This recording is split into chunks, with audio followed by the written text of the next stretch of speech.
Trump की गजा पर नई योजना, सऊदी प्रिंस को नागवार। आखिर अब गजा को लेकर अमेरिका सऊदी अरब में क्यों होने वाली है आर पार? क्या अमेरिका सऊदी के बीच शुरू हो रहा है कोई नया वॉर? नमस्कार, मैं हूं आशीष त्रिपाठी और अब बात करेंगे डोनाल्ड ट्रंप ने जो गजा पट्टी के पुनर्निर्माण के लिए प्रस्ताव भेजा उसी मुद्दे पर। जी हां, ये एक पेश किया गया ऐसा प्रस्ताव है जिसके तहत फिलिस्तीनियों को बाहर निकालने की घोषणा की गई है। डोनाल्ड ट्रंप के प्रस्ताव ने अरब देशों को भड़का दिया है। मिस्र और जॉर्डन पहले ही ट्रंप के प्लान को खारिज कर चुके हैं। वहीं सऊदी अरब भी ये कह चुका है कि फिलिस्तीनियों को लेकर वो किसी भी तरह का समझौता करने के मूड में नहीं है। बताया यह भी जा रहा है कि सऊदी अरब गजा के भविष्य को लेकर एक योजना विकसित करने के लिए अरब देशों की कोशिशों का नेतृत्व कर रहा है। और अब इसका मतलब यह है कि सऊदी अरब गजा पट्टी में डोनाल्ड ट्रंप के प्रस्ताव को रोकने के लिए एक समूह का नेतृत्व कर रहा है। मतलब साफ है कि गजा पट्टी में अब सऊदी के प्रधानमंत्री मोहम्मद बिन सलमान और डोनाल्ड ट्रंप आमने सामने आकर खड़े हो गए हैं। सूत्रों ने बताया कि इस महीने सऊदी अरब की राजधानी रियाद में एक बैठक होने वाली है जिसमें सऊदी अरब के साथ उनके इस बैठक में मिस्र, जॉर्डन और संयुक्त अरब अमीरात के साथ साथ कई और अरब देशों के अधिकारी हिस्सा लेने वाले हैं। और इस बैठक में गजा पट्टी को लेकर नए मसौदे पर चर्चा की जाएगी। मामले की जानकारी रखने वाले 5 अधिकारियों ने यह बताया कि प्रस्ताव में खाड़ी देशों के नेतृत्व में गजा के पुनर्निर्माण में लगने वाले फंड्स और उसके सौदे से हमास को बाहर रखने के प्रस्ताव पर बातचीत होने की संभावना है। सऊदी अरब और उसके अरब सहयोगी देश डोनाल्ड ट्रंप के इस प्रस्ताव से स्तब्ध हैं कि गाजा पर अमेरिका का कंट्रोल होगा और फलस्तीनियों को बाहर निकाला जाएगा।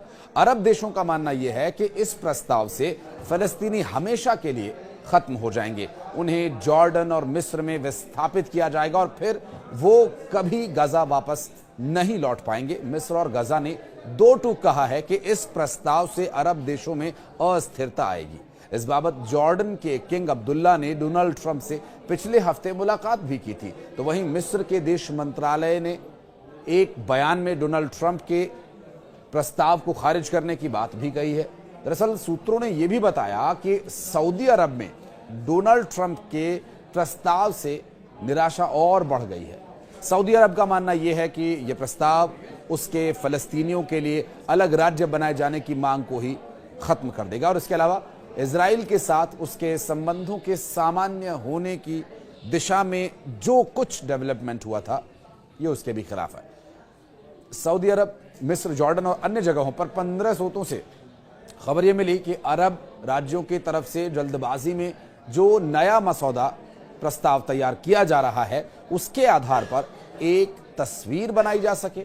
अरब देशों की कोशिश गाजा पर नया प्रस्ताव बनाकर अमेरिकी प्रेसिडेंट को भेजना है ताकि इसे डोनाल्ड ट्रंप का ही एक प्रस्ताव बताया जा सके। हालांकि इस बात को करने वाले सभी स्रोतों ने अपनी पहचान बताने से इनकार किया क्योंकि वे ये काफ़ी संवेदनशील विषय मानते हैं और अमेरिका से थोड़ा अलग है। लेकिन गाजा पट्टी को लेकर ही मिस्र ने ये भी एक प्रस्ताव दिया जिसमें कि अरब सरकारी सूत्रों के द्वारा बताया गया कि गाजा के भविष्य के लिए कम से कम 4 प्रस्ताव पहले तैयार किए जा चुके हैं। लेकिन अब मिस्र का एक डोनाल्ड ट्रंप के विचार के विकल्प के लिए अरबों की कोशिशों के केंद्र में यह आ रहा है।